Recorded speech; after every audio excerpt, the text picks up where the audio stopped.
The studio lights blazed bright against a sea of faces. The cameras rolled.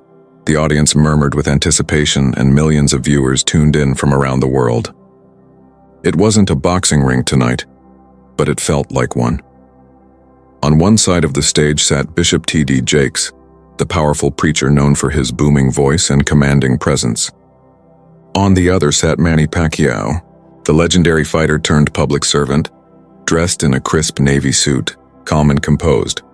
This episode was supposed to be about faith, redemption, and transformation, a conversation between two men of influence. But what started as a friendly exchange was about to turn into something far more intense. Jakes leaned forward, microphone in hand, and smiled. But it wasn't the warm smile viewers were used to. "Manny," he began, "you've fought men for money, you've lived in the spotlight. Tell me something. How can a man who made his living throwing punches preach about peace and humility?" The crowd reacted instantly. Some laughed awkwardly, others went quiet. The question cut deep. Manny paused, his expression unreadable. "Sir," he said softly, "fighting in the ring taught me discipline. It taught me that real strength comes from the heart, not the hands." Jakes nodded slowly, but his tone turned sharper. "That sounds nice, but the world sees blood, not heart. Isn't it a little hypocritical for a boxer to talk about faith?" A hush fell over the audience. The air grew heavy. Manny didn't move. His voice remained calm. "Maybe. But even in the ring, I prayed for the man across from me. Because I wasn't fighting him, I was fighting my own limits." That answer caught people off guard. Some audience members started clapping quietly. Others just stared. But Jakes wasn't finished. His smile faded. "I think you need to understand, Manny. This isn't a fight. This is my stage. So sit quiet, fighter." The words struck like a punch. Gasps echoed across the room. Cameras zoomed in on Manny's face. He didn't flinch. He simply looked back, steady, humble, unbroken. But what Manny did next left the entire studio speechless. The silence in the studio was deafening. Every eye was locked on the stage, on the preacher and the prize fighter. You could almost hear the tension hum in the air. Bishop T.D. Jakes leaned back in his chair, one leg crossed, his face unreadable but his tone sharp. "I've seen many men come and go, Manny," he began, his deep voice filling the room. "All of them claim humility after fame has used them up. You talk about God now, but where was that faith when you were young, rich, and wild?" The crowd stirred. A few nodded, others frowned. It was a question meant to challenge, not enlighten. Manny didn't blink. His hands rested loosely on his knees, his posture calm. "Sir," he said quietly, "God was always there. I was the one who wasn't listening." It was a simple line, but it carried weight. Jake smirked, tilting his head. "You're saying you found God after fortune humbled you?" Manny nodded. "No, sir. I found God when I realized fortune couldn't fill the emptiness." A ripple of murmurs went through the audience.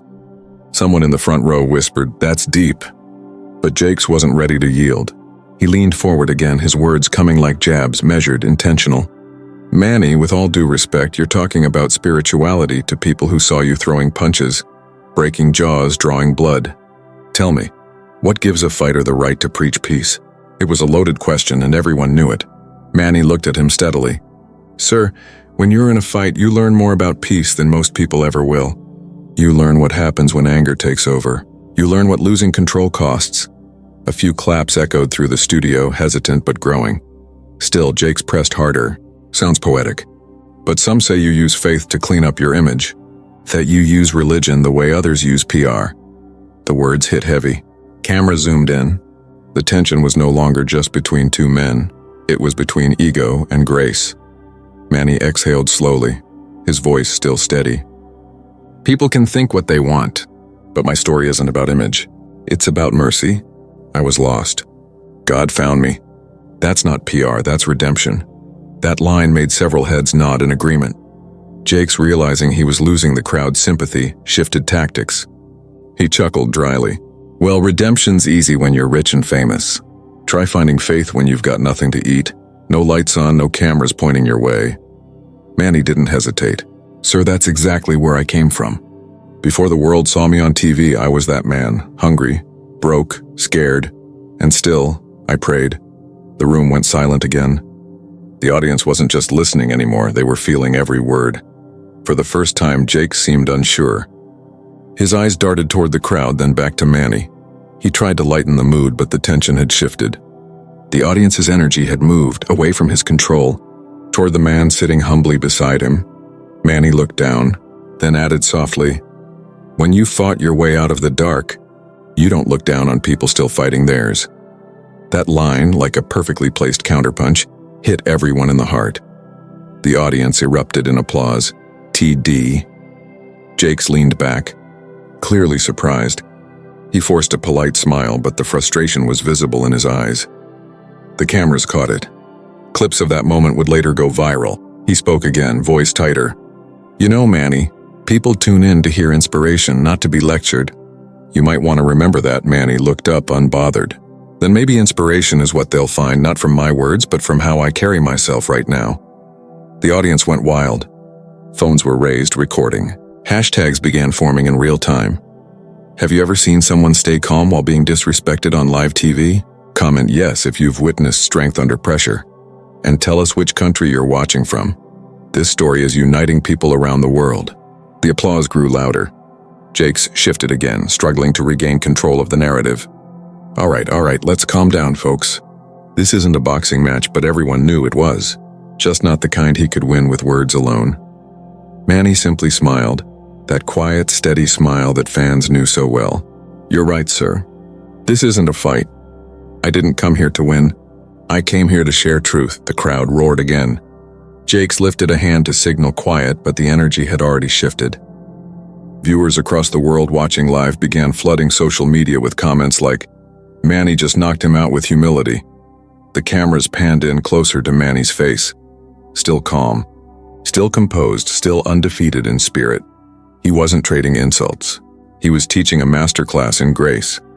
And as the applause slowly faded, the look on Jakes' face said it all. He had underestimated the fighter.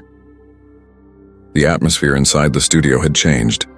What started as a polite interview now felt like a storm brewing under stage lights. The audience could sense it. This wasn't just talk anymore. This was a test of spirit. Bishop T.D. Jakes sat upright, his voice booming through the speakers. He wasn't used to being challenged, especially not on his own show. "You know, Manny," he said slowly, "you've got this calm thing going on, but I can tell there's a fighter underneath. You've spent your life proving people wrong, haven't you?" Manny tilted his head slightly. "Sometimes," he answered. "But not today." Jakes raised a brow. "Not today?" Manny nodded. "Because this isn't about proving. It's about peace," the crowd murmured. The cameras caught every movement. The glint in Manny's eyes, the tightening of Jakes' jaw.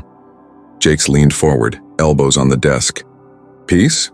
That's a nice word, but peace doesn't make headlines. Conflict does. Fighting does. Isn't that why you're even sitting here, because you fought your way into fame?" The question hung in the air. It was meant to corner him, but Manny didn't flinch. He simply clasped his hands and said, "Maybe, but I didn't fight for fame. I fought to survive. Fame was just a shadow that followed me. It's not who I am." The audience began to applaud softly. Someone shouted, "Speak truth, champ." Jakes held up a hand, silencing the crowd. His voice hardened. "You talk about humility, but you live like a king. You've got houses, cars, fans everywhere. Tell me, where's the humility in that?" It was an accusation, sharp and deliberate. Manny took a breath. "Humility isn't about living poor," he said. "It's about remembering where you came from and never thinking you're better than the next man." The audience erupted in claps and cheers. Even the camera operators nodded quietly behind their lenses. But Jakes wasn't ready to let go. His voice grew louder, echoing through the hall. "You're dodging, Manny. You're still fighting, just with prettier words. Don't hide behind faith when the truth is, you love the spotlight." The words hit heavy. The audience went silent again. Phones kept rolling.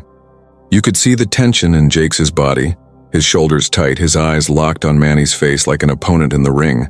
But Manny remained still, unshaken. He looked at Jakes for a moment, then said calmly, "The spotlight only blinds people who chase it. I walk in it because I'm called to reach those still in the dark." The audience gasped. Some clapped instinctively. Others whispered to each other, "He's not even trying to win, he's teaching." That only frustrated Jakes more. He slammed a hand lightly on the armrest, smiling tightly. "You're a smart talker, aren't you, fighter? You know what? Let's be real. You're famous because you hurt people for entertainment. And now you sit here acting holy? The words echoed through the studio like thunder. Even the crew froze. Manny didn't move for several seconds. Then in a tone as soft as prayer, he replied, "I used to fight men. Now I fight myself, my pride, my past, my anger. Every punch I ever threw taught me what not to do with my words."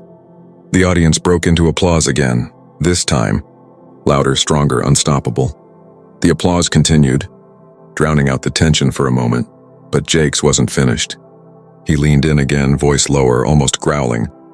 "Do you think people buy that? You think you can just erase years of violence with pretty Bible verses?" Manny looked directly at him. "I can't erase my past, sir, but I can use it to help others rise from theirs." A man in the crowd stood up and clapped hard, then another. Soon, half the studio was on its feet. Jakes glanced around, realizing the room was slipping from his control. The fighter he thought he could corner was winning without raising his voice. Manny sat still, hands folded, eyes humble. "You called me a fighter, Bishop," he said. "Maybe you're right, but I'm not fighting you. I'm fighting for peace right here, right now." The studio went silent again. Even Jakes didn't have an immediate response. For a few long seconds, it was just the sound of cameras clicking and hearts beating. Finally, Jakes leaned back, forced a smile, and said, "You've got a preacher's heart, Manny, I'll give you that." Manny smiled faintly. "No, sir. Just a heart that's been broken enough to understand others." The audience stood again, this time in genuine respect.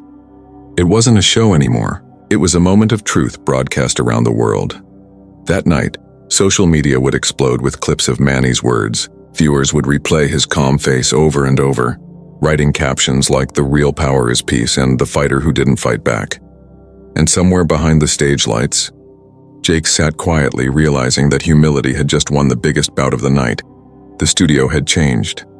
The tension that once filled the air had turned into something deeper, respect. You could feel it.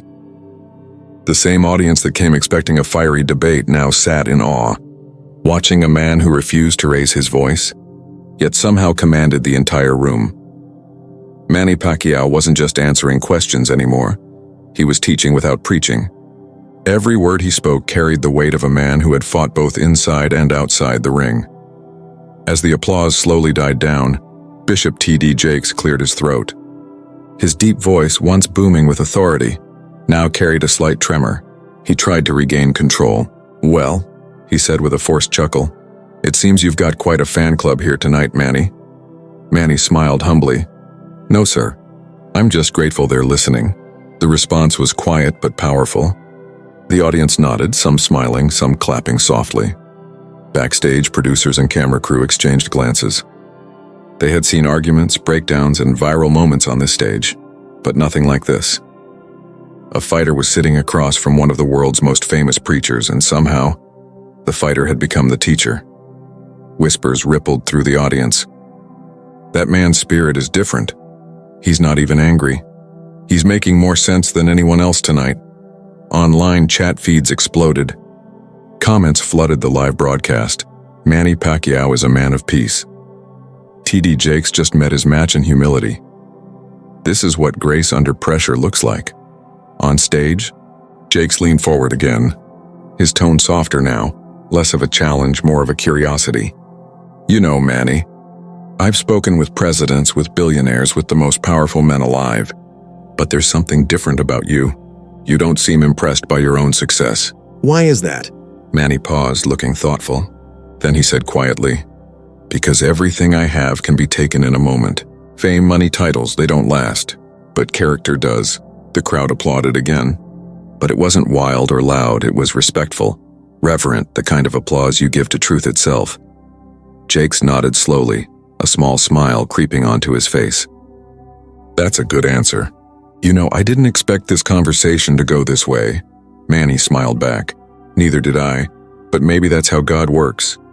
The audience laughed gently, relieved at the moment of warmth. For the first time that night, even Jake seemed to relax. Still, beneath that calm exterior, the bishop's pride was wrestling with something uncomfortable. He wasn't losing an argument. He was learning a lesson he didn't expect to learn on his own show. One of the camera operators whispered to a colleague, "This clip's going viral for sure." And he was right. Social media was already on fire. Clips of Manny's quotes were spreading like wildfire. Humility isn't weakness, it's strength under control. The spotlight only blinds those who chase it. I'm not fighting you, I'm fighting for peace. Meanwhile, the atmosphere in the studio shifted completely. It no longer felt like a talk show, it felt like a sermon. Jake sat back and studied Manny for a long moment. Then, with genuine curiosity, he asked, "Tell me something. After everything you've accomplished, world titles, fame, politics, what drives you now?" Manny looked down briefly, then met his gaze again. Helping others. Building homes. Feeding the hungry. I've thrown enough punches for one lifetime. Now I just want to lift people up. A few people in the audience started to tear up. The sincerity in his voice was undeniable. One man whispered to his wife, "That's a real champion." Manny continued, "The world doesn't need more fighters. It needs more forgivers. That's the hardest fight of all."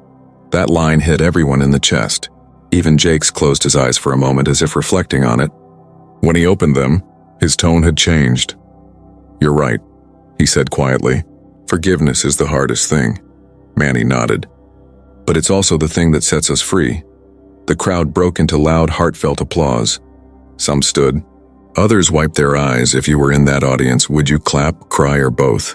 Comment below, and tell us which country you're watching from. This message is for everyone.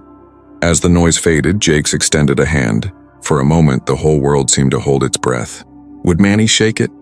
He did, firmly, respectfully. But as he did, the cameras caught something powerful, the bishop's expression softening. The proud preacher had just met a man who practiced everything he preached. What happened next would turn this respectful moment into something unforgettable. Because behind the smiles, one final exchange was about to happen, an exchange that would break the internet and change the tone of the entire show. The handshake between Bishop T.D. Jakes and Manny Pacquiao was brief, but it carried weight. The audience thought the storm had passed. For a moment, it seemed the two men had found mutual respect. The crowd's energy softened. Smiles returned. Whispers turned to applause. But peace, as always, is fragile. Jakes leaned back in his chair, his smile polite but his eyes burning with something unresolved. There was still pride lingering in the air, an invisible tension that refused to die. He glanced at the audience, then at Manny. "You know," he began, his voice regaining that commanding tone, "you speak about forgiveness and humility as if you've mastered them. But let me ask, have you truly forgiven yourself for the things you've done?" The question sliced through the calm like a blade. Manny blinked slowly. The audience went silent. They could feel it. This wasn't curiosity anymore. It was a challenge disguised as a question. Jakes continued, leaning forward, his hand gesturing for emphasis. "You talk about helping others now, but the truth is violence built your empire. Blood made you rich. Do you really think that can be washed away by a few good deeds?" A murmur rippled through the studio. Some in the crowd gasped softly. Others stared at Jakes, uncomfortable with how personal his tone had become. Manny didn't move. His expression was unreadable. Finally, he spoke, quietly but firmly. "Sir, my past doesn't define me. What I do with it does." The line hung in the air. The audience clapped lightly, but Jakes pressed harder. "That's easy to say when you're sitting on millions. Don't act like pain and guilt don't still haunt you, because they do. You're human." Manny nodded. "You're right. I am human. I've failed. I've sinned. I've hurt people. But the difference is, I don't hide from it. I bring it to God. That's where I found peace." His voice didn't rise. It didn't need to. The truth carried its own volume. But Jakes wasn't done. He smiled almost sarcastically. "Peace, huh? You sound like a preacher yourself, Manny. Careful, you might start competing with me next." The audience laughed nervously. Manny smiled faintly. "There's no competition in truth, sir. The truth belongs to everyone." That simple response disarmed the tension for a second, but Jakes, feeling the audience tilt toward Manny again, struck one final blow. "Let me tell you something, fighter," he said, voice firm, hand slicing through the air. "You might win in the ring, but on this stage, words are my arena. You can't fight faith with fists. So sit quiet, fighter, and let a man of God speak." The words echoed through the hall. The laughter died. Everyone froze. It wasn't just a comment anymore, it was an insult. The crowd went silent. Some gasped. Others looked down, embarrassed for the preacher they once cheered for. Cameras zoomed in on Manny, waiting to see how he'd react. He didn't speak immediately. He sat back, closed his eyes for a brief moment as if he was praying. When he opened them, his gaze was steady. He leaned slightly forward, his voice calm but resonant. "Sir, I may have fought in the ring, but that doesn't make me less of a man of faith. I've been hit harder by life than by any opponent I ever faced, and every time I fell, it was faith that helped me stand again." The crowd stirred. A woman in the front row began to clap. Others followed, but Manny wasn't done. He looked directly at Jakes and said, "Respect isn't about position, sir. It's about compassion. You can stand on the biggest stage in the world, but if your heart looks down on others, you're still standing low." That line hit like a thunderclap. The studio erupted, applause, cheers. Some people stood to their feet. The sound filled the air, drowning out everything else. Jakes blinked, stunned. He hadn't expected that. For the first time, he didn't have a comeback. The cameras caught his reaction, his smile fading, his eyes searching, realizing the crowd was no longer his. Manny sat quietly, hands folded again, waiting for the noise to settle. When it did, he spoke one last time. "I didn't come here to fight you, Bishop. I came to show that even a fighter can speak peace. Because real power isn't in the punch, it's in restraint." That final sentence sent chills through the room. The audience stood again, louder than before. The roar was deafening. People chanted his name. "Manny, Manny, Manny," and yet Manny didn't bask in it. He simply nodded, eyes humble, like a man who'd already moved past the moment. Behind his calm face was the message everyone felt but didn't say out loud. Sometimes the loudest victory comes from silence. As the applause continued, Jakes finally leaned forward, his voice lower now, almost weary. "You've got a gift, Manny. Maybe the ring wasn't your only calling after all." Manny smiled softly. "Every ring is just a circle, sir. What matters is what you do inside it." The crowd cheered one last time, and for the first time that night, even Jakes joined them, clapping slowly, respectfully. What began as an insult had turned into inspiration. But the night wasn't over. Something else was about to happen, something that would change how everyone remembered this interview forever. For a few seconds after the applause faded, the studio stayed suspended in silence. Camera lights glared, the crowd waited, and even the air felt charged. Jakes stared across the stage at Manny Pacquiao, one man known for his words, the other for his fists, and realized that somehow the quiet fighter had captured every heart in the room. The host cleared his throat. "All right," he said, forcing a smile. "That was quite a moment." The audience chuckled nervously, but the energy had shifted. Everyone could tell who now held the room. From the control booth, a producer's voice came through Jakes's earpiece. "Bishop, we've got another guest ready. Do you want to bring him out now?" He nodded quickly, eager to regain structure. "Let's do that," he said aloud. "Please welcome Officer Reed, retired Marine chaplain and community leader." Applause filled the hall as a tall man in uniform walked onto the stage, shaking hands with both men. The plan was simple: end the show on a note about unity and leadership. But Reed had seen what happened backstage on the monitors, and he wasn't about to play politics. He took the mic, smiling. "Before I speak," he said, "may I just say something about what I witnessed a few minutes ago?" Jakes hesitated, then nodded. "Go ahead." Reed turned toward Manny. "Sir, I've seen soldiers freeze under fire, but I've never seen someone handle heat the way you just did, with peace. That was leadership." The audience erupted again. Jakes blinked, caught off guard by the sudden praise aimed at his guest. Reed continued, voice firm. "In a world where everyone's shouting, sometimes the strongest voice is the one that stays calm." He looked out at the audience. And maybe that's why this clip's already blowing up online. The crowd buzzed. People pulled out their phones. Indeed, comments and notifications were flooding social media even before the show had ended. Pacquiao on fire, peace over pride, sit quiet fighter. They were all trending. Jakes adjusted his tie, trying to keep control of the broadcast. "Well," he said with a chuckle, "looks like the internet's fast tonight." Reed smiled knowingly. "Truth moves faster than Wi-Fi, Bishop." The crowd laughed. Manny simply bowed his head slightly, avoiding attention. Jakes exhaled, realizing resistance would only make things worse. He leaned forward and said, "Manny, earlier I may have come off a little hard. You handled that with grace. I respect that. It wasn't an apology, but it was close." Manny looked up, meeting his gaze. "Thank you, sir. Respect is always the start of understanding." That line drew another round of applause. Something softened in Jakes' face. He wasn't used to being humbled in public, but there was no denying what he had witnessed. The power of humility, the kind that didn't need to defend itself. He turned to the audience. "You know," he said slowly, "we invite people here to share lessons. Tonight maybe I was the student." The audience cheered. Manny smiled warmly. "Sir, we're all students. Every day we wake up, we learn again how to love."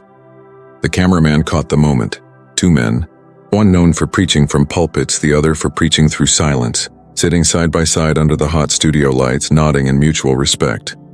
Then Reed, still standing, added softly, "Gentlemen, the world's watching." And what they just saw wasn't a fight, it was faith in motion. The entire audience rose to its feet. Standing ovation. Some were crying, others filmed with trembling hands. In that roar of applause, Manny looked around, visibly moved. He didn't raise his arms in victory. He simply placed a hand over his heart. After several minutes, Jakes raised a hand to calm the room. All right, he said, smiling genuinely now. "Before we close, I'd like to ask our guest one final question." Manny nodded. Jakes leaned forward.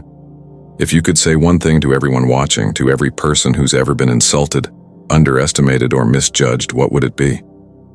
Manny took a breath, thinking. Then he looked straight into the main camera and spoke slowly. "Don't fight anger with anger. Fight it with patience. Don't prove people wrong, prove your faith right. Because when you choose peace, you've already won." The studio fell silent again, this time not out of tension but reverence. Then applause thundered once more. People shouted, "Respect," and "Amen." As the credits began to roll, Jakes turned to Manny one last time. "You know," he said, smiling sincerely now, "I've preached 1,000 sermons, but tonight you just lived one." Manny nodded. "All glory to God." The cameras zoomed out, capturing the handshake that ended the interview. Two men, two different worlds, one timeless lesson. Backstage, producers whispered to each other, "This episode's going to break every record we've got." They were right. Within hours, clips would spread across continents, translated into dozens of languages. The internet would crown it the day humility won. And as viewers replayed that final handshake again and again, one truth stood clear. Sometimes the strongest message doesn't come from the pulpit. It comes from a fighter who refuses to fight. By the time the studio lights dimmed and the applause faded, the world outside had already caught fire. Clips from the interview flooded every platform: TikTok, YouTube, Facebook, Instagram. Viewers didn't just share it, they felt it. The moment when TD Jakes said, "Sit quiet, fighter," followed by Manny Pacquiao's calm, humble response, it hit people deep. Within hours, hashtags like Toddy Respect, Chantier Pacquiao Wisdom, and Pure Peace Over Pride were trending in over 50 countries. The short clip of Manny saying, "Don't fight anger with anger. Fight it with patience," crossed 5 million views before sunrise. Morning talk shows replayed the footage on loop. Commentators debated it. Churches, boxing forums, motivational pages, all were talking about one thing: how a fighter won without throwing a single punch. One headline read, "TD Jakes silences millions, but Manny Pacquiao silences the noise," another said. "From the ring to the stage, Pacquiao's grace leaves the world speechless." Everywhere you looked, people were quoting him, remixing his words into videos and posts. In the Philippines, crowds gathered outside gyms and cafes watching the replay on big screens. In the US, pastors quoted his line about humility during Sunday sermons. In London, students discussed it in ethics classes. Even celebrities weighed in. One famous actor tweeted, "You don't have to shout to be strong. Pacquiao just proved that." Another posted, "That man turned insult into inspiration." But what truly stunned people wasn't just the calm, it was the forgiveness. The next day, cameras caught Manny stepping out of a small community center, smiling as reporters crowded him. "Mr. Pacquiao, did Bishop Jakes ever apologize to you?" One shouted. Manny paused, smiled gently, and said, "He didn't need to. I already forgave him before I left the stage. The reporters went silent for a second, then microphones shot forward again. So you're saying you're not angry? Manny shook his head. Why be angry? When someone hurts you publicly, respond with grace publicly. Because the world doesn't need more shouting, it needs more listening. That short clip alone gathered 20 million views in 2 days.